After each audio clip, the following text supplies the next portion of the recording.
Bolaligimda rafiqamning ismini devorga yozganman. Ozodbek Nazarbekovning tarbiyasini olgan va oilasini sir tutadigan va doim kulib turadigan Alisher Fayz 41 yoshda. Assalomu alaykum, kanalimizga xush kelibsiz. Siz bilan eng qiziq yangiliklar bilan bo'lishamiz. Iltimos kanalimizda uzoqlashmang va videoni oxirigacha ko'ring. O'zbekistonda xizmat ko'rsatgan artist Alisher Fayz bu yil 41 yoshni qarshi oldi. 10 yoshida Toshkentga kelgan va o'z kuchi bilan sahnaga chiqqan ijodkor haqida nimalarni bilasiz? Alisher Fayz 1984-yil Namangan viloyati Chortoq tumanida dunyoga kelgan. Xonanda intervyularda bolalik yillari go'zal o'tgani haqida so'zlab bergandi. Buvimning eng erkatoy nabiralari o'zim bo'lganman. U kishi farzandlarining san'atkor bo'lishini orzu qilgan ekan.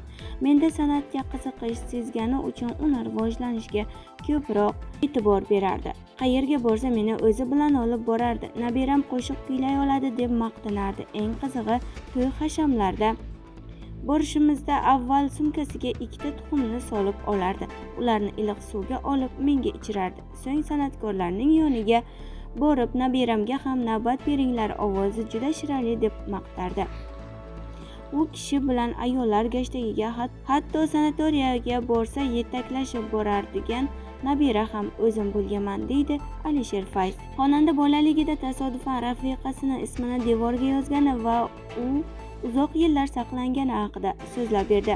Ukam bilan o'ynab Alisher va Nigora ismlarini devorga yozganman. Sababini bilmayman. Buvam o'sha yozuv o'chmasligini xohlardilar. Oradan ancha yillar o'tib to'y oldi, uyga usta chaqirdik. Usta sho'rlik bilmay qolib devorning o'sha yerini bo'yab yuborgan ekan. O'sha kuni uning oxirgi ish kuni bo'lib, qaytadan yozuvning ustidan bo'yatib qo'ygandilar. Tasodifni qarangki, Alisherning hayoti haqiqatdan ham Nigora bilan bog'landi. Hozirgi devordagi yozuv yo'q, ammo bolaligimda nega shunday yozganimizni haligacha tushunmayman, deydi Alisher Fayz. Xonanda onasi yolg'iz tarbiyalagan bo'lishiga qaramay, pulning ortidan quvmasligi va bolalikdagi qiyinchiliklar unga saboq bo'lgani haqida gapirdi. Alisher Fayz O'zbekiston xalq artisti Ozodbek Nazarbekovning shogirdi hisoblanadi. U ustozi bilan qanday tanishgani haqida so'zlab berdi. 10 yoshimda Toshkentga kelib, Gilier nomidagi musiqa maktabiga o'qishga kirganman. O'sha yerda o'qib yurgan paytlarimda Panorama kinoteatrida konsert qo'yishgan. Unda so'z ustasi Mirzabek Xolmedov ham ishtirok etgan. U kishidan dastxat olish vaqtida telefon raqamingizni ham bera olasizmi deb so'raganman. Telefonlarni olib musiqa maktabining qorovulxonasidan qo'ng'iroq qilib turardim. Qorovul amaki hech kim ko'rib qolmasin, tezroq gaplashgin deb tayinlardi. Bir kuni Mirzabek akadan Ozodbek Nazarbekovning raqamini so'raganman. Raqamini bilmayman-u, falon kuni Navro'z restoraniga kelsangiz u ham keladi deganlar. Borganman. Hamma san'atkorlar kelgan, ammo Ozodbek aka kelmagan. Keyin uy manzillarini berishgan. 186-avtobusga o'tirib uylariga borganman, deydi Alisher Fayz. Alisher Fayz ustozi bilan tanishgani, uning uyida yashagani va ustozi otalik qilgani haqida gapirdi. 2001-yil ustozim bilan tanishganman. Ishonchlarini qozonish oson bo'lmagan. U kishiga nafaqat qo'shiq aytish, balki she'r yozishim ham ma'qul bo'lgan. Uylariga olib borib, o'z farzandlaridek munosabatda bo'lardi. Nima yesalar bizga ham ilinardi. Kiyim boshimiz bilan ham ta'minlardi, ammo qattiq qo'l tarbiyani yoqtirardi. O'z ustimizda ko'proq ishlashimizni talab qilardi. Ustozimning yana bir shogirdi Aziz akam Bekmurodov bilan tortishib qolganmiz. To'g'risini aytsam, salga yig'lab yuboraverardim. Keyin onamga qo'ng'iroq qilib ketaman.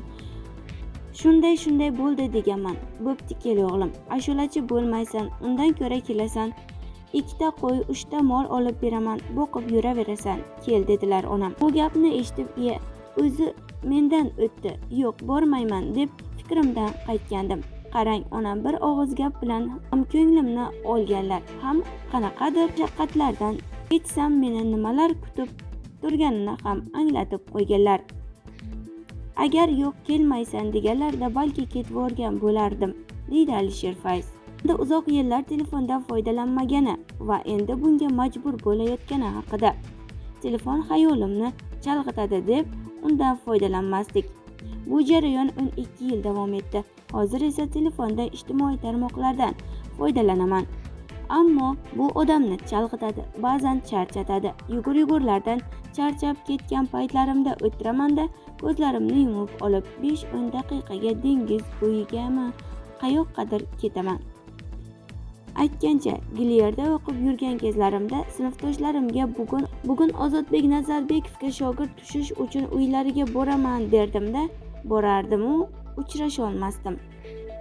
Ko'p shunaqa bo'lardi. Uylariga konsert bo'ladigan joylarga borardim.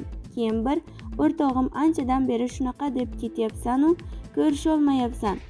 Hech kimga aytmasdan borchi degan kuni Ozod akam bilan ko'rishib, suhbatlashib, shogird tushganman. O'shandan beri biror ish qilmoqchi bo'lsam, ommaga oshkor etmaslikni odat qilganman, deydi xonanda. Biz bilan qoling va kanalimizni kuzatib boring.